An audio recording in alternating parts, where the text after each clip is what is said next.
Vem pra cá, Gabriel. Hoje catarinense, pode ser assim? Manezinho? Muito bem-vindo. Aplausos para o Gabriel.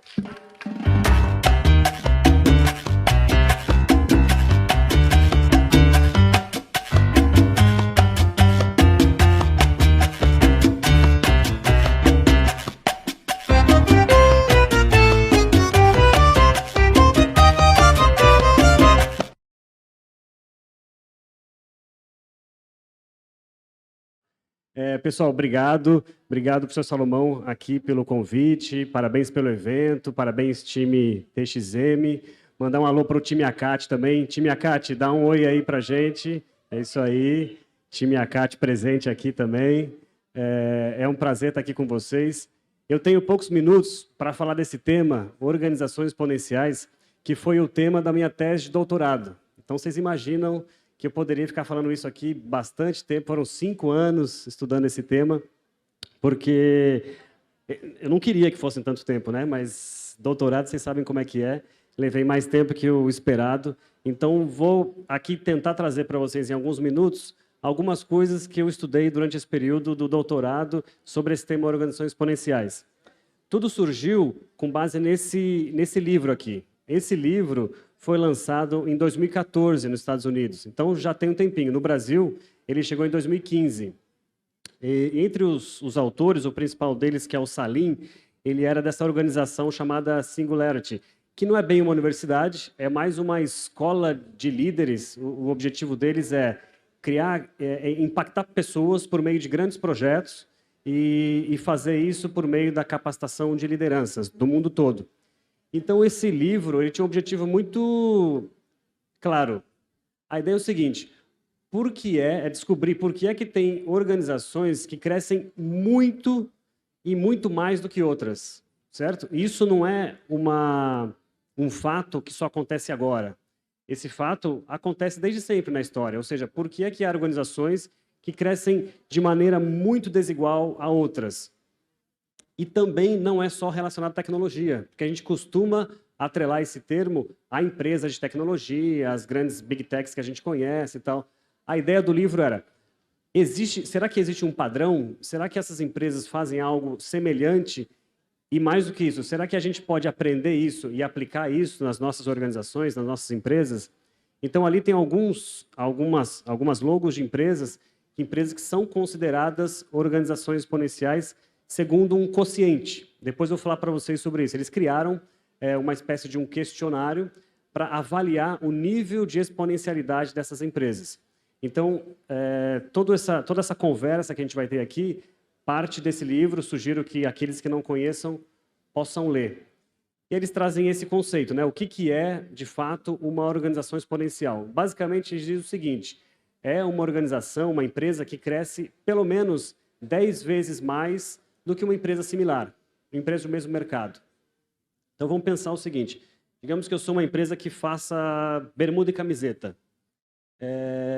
Bermuda e camiseta não é algo, digamos, tão inovador, existe há muito tempo. Por que é que uma empresa que nasce, talvez, muito mais jovem, consegue crescer pelo menos 10 vezes mais que eu? Por que a reserva, roupas reserva, que nasceu fazendo bermuda e camiseta masculina, por que eles cresciam muito mais que 10 vezes do que outras empresas que já faziam isso há muito tempo? O que eles têm de diferente? Será que é possível a gente aprender com eles? Será que existe um padrão? Então, a ideia é explorar um pouco isso e trazer isso para a nossa realidade. Aqui, eu não espero que a gente entre em detalhes aqui, mas é um pouco da diferenciação entre o que é uma organização que cresce linearmente e uma organização que cresce de maneira exponencial. E aí, eles encontraram, analisando essas empresas, algumas características que, se a gente percebe, faz um pouco sentido quando a gente observa na prática as nossas empresas. Então, uma organização com crescimento linear, normalmente, está focada nas informações dos resultados financeiros, olha o passado para prever o presente. Já a exponencial é muito centrada em dados, em informação. Depois, linearmente, a gente pensa em uma estrutura hierárquica, um sistema bastante burocrático, estrutura de poder. Já a organização exponencial já pensa mais em autonomia, equipes mais multidisciplinares, autonomia. Depois, o planejamento estratégico, que a gente conhece, a gente aprende na faculdade, aquele planejamento estratégico grande, de 4 anos, que pensa vários horizontes. Aqui não, exponencialmente, são ciclos rápidos, um pensamento exponencial e ciclos curtos, né, de planejamento com metodologias ágeis. Depois, intolerância ao risco / tolerância ao risco. Isso tudo, hoje, parece que não é novidade para a gente, mas ali em 2015 foi bastante interessante a gente parar e pensar, ou seja, por que a gente continua fazendo o que a gente faz na gestão das nossas organizações, sendo que a gente percebe que outras estão tendo resultados muito melhores fazendo algo diferente. Então, ali, de novo, questão dos processos, questão dos colaboradores. A gente ainda vive numa realidade que a gente pensa que nós temos que chegar às 8 horas da manhã e sair às 5 ou 6 horas da tarde. Será que esse é o melhor modelo para a gente implantar na nossa empresa? Será que isso garante eficiência, resultados, assim por diante? E um dos pontos mais importantes é a questão dos ativos. A gente conversa com as empresas, as indústrias do passado, muito bem-sucedidas, inclusive, e o grande interesse é controlar e possuir ativos, né? Ou seja, comprar terra, comprar máquinas, comprar seus veículos, verticalizar. Será que isso faz sentido hoje em dia? Será que na velocidade que a gente tem, será que faz sentido eu comprar um equipamento que daqui a 6 meses ele vai estar obsoleto? Será que o modelo de assinatura, por exemplo, não faz mais sentido? Será que eu poder alugar quando eu preciso um equipamento não faz mais sentido? Então está aí isso que eles falam de controlar os ativos ou usar ativos alavancados. Bom, segundo os autores, isso da exponencialidade só é possível, falando agora da nossa história recente, graças a esses 4Ds, que são digitalização, disrupção, desmonetização e democratização. Vamos falar um pouquinho sobre eles. Então, digitalização. O exemplo mais clássico que a gente tem disso é a questão da fotografia, por exemplo. Antigamente, a gente revelava filme, isso era muito caro, a gente perdia tempo, dinheiro, etc. e tal. Agora, isso tudo é digital, então o custo é muito menor. Então, o fato de digitalizar torna muito mais barato. E a informação, ela passa a estar disponível de maneira muito mais fácil, mais prática. A gente consegue circular isso e dar acesso a todos. Isso com voz, com imagem, informação de maneira geral. Com a disrupção, a gente consegue aplicar isso a diferentes setores. Então, se antigamente a gente usava a fotografia, usando esse termo, para um setor específico, para a questão pessoal, do lazer, para algumas questões específicas no mundo corporativo, hoje em dia, a imagem digital é utilizada para amplos setores da economia. Isso possibilitou, por exemplo, questão de carros autônomos. Quantas tecnologias embarcadas existem dentro de um carro autônomo? Um carro autônomo ele é muito mais um equipamento tecnológico do que um carro, né? Ou seja, ele anda, é um equipamento que anda, mas com muita tecnologia embarcada. Isso só foi possível graças à digitalização.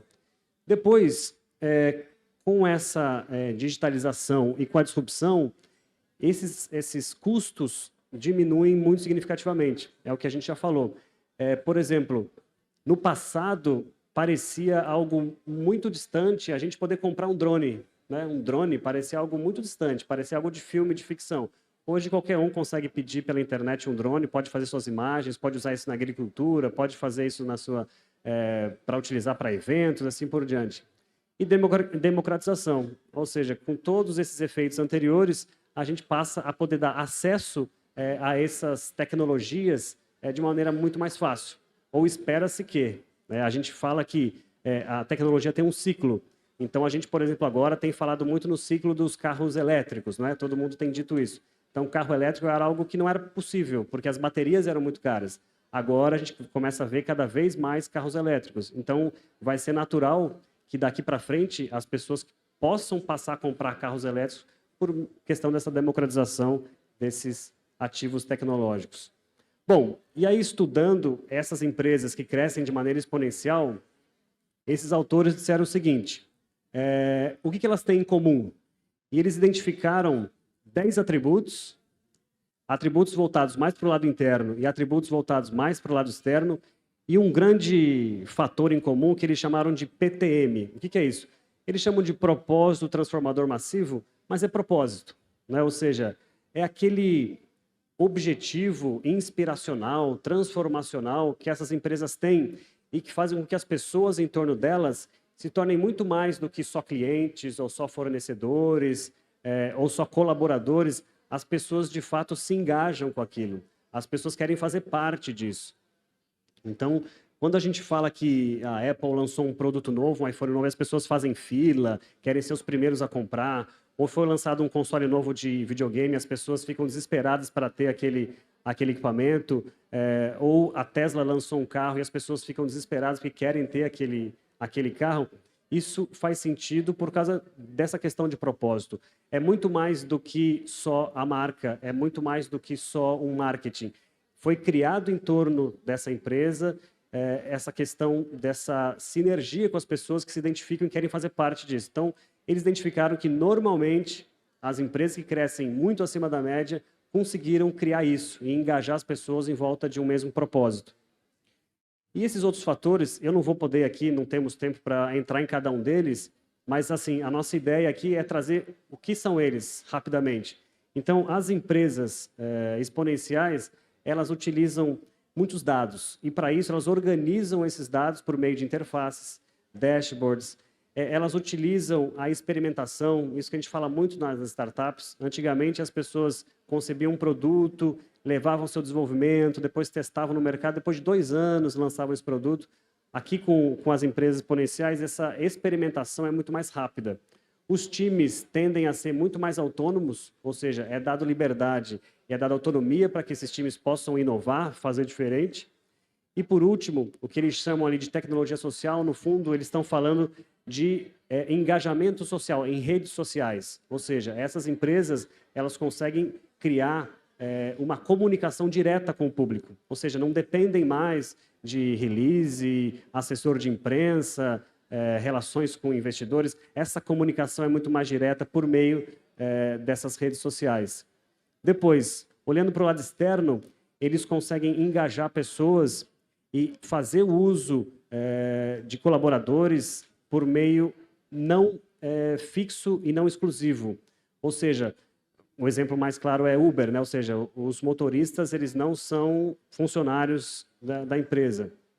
Isso não é novo, né? E se a gente olha para nossa área de cosméticos aqui no Brasil, tem essas marcas que utilizam, as pessoas vendem esses cosméticos na casa das pessoas. Isso é utilizar equipe sob demanda, né? Ou seja, e também quando há projetos, assim por diante.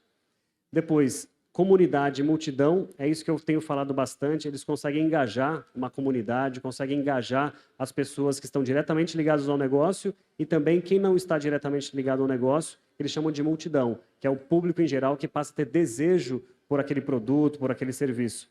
Uso intensivo de algoritmos, uso intensivo de ativos alavancados, é a mesma coisa, ou seja, os carros não são do Uber, os quartos e as casas não são do Airbnb, isso são ativos alavancados. E, por último, a importância de que tudo isso somado gere engajamento gere dinheiro, gere crescimento e essas empresas, então, passem a ser exponenciais. Aqui eu trouxe só alguns exemplos de propósito transformador massivo para vocês. O que eu mais gosto é o último, da SpaceX, que é tornar os humanos uma espécie multiplanetária.